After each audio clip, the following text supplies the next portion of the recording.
Suatu sosok perempuan terekam CCTV ikut berada di lokasi kejadian tewasnya anak Tamara Dante. Dalam rekaman yang beredar, perempuan itu sedang duduk di pinggir kolam, menyaksikan langsung bagaimana tersangka Yuda Arvandi menenggelamkan Dante. Gerak-geriknya pun terlihat tidak mencoba untuk menolong.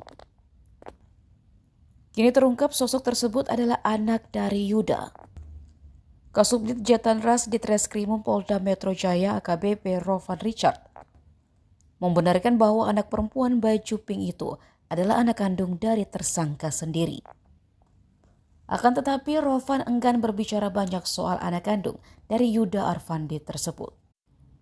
Sementara itu fakta lain terungkap jika saat kejadian sebelum melakukan aksinya, Yuda Arvandi sempat menengok ke kiri dan ke kanan yang diduga untuk memastikan tidak ada orang di sekitar kolam renang. Saat berada di kolam renang dengan kedalaman 1,3 meter, pacar Tamara Tiasmara itu mulai membenamkan tubuh Dante.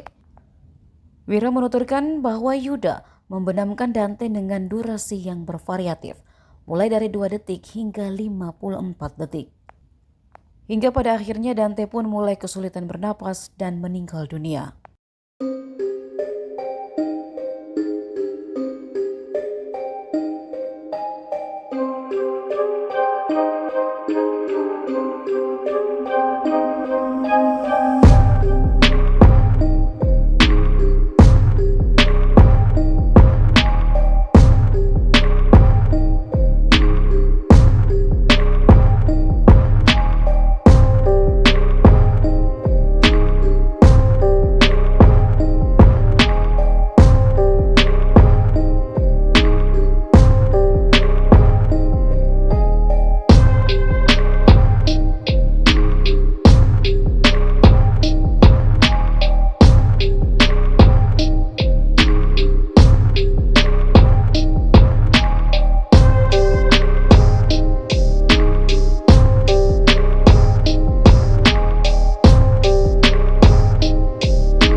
Download Tribun X sekarang, menghadirkan lokal menjadi Indonesia.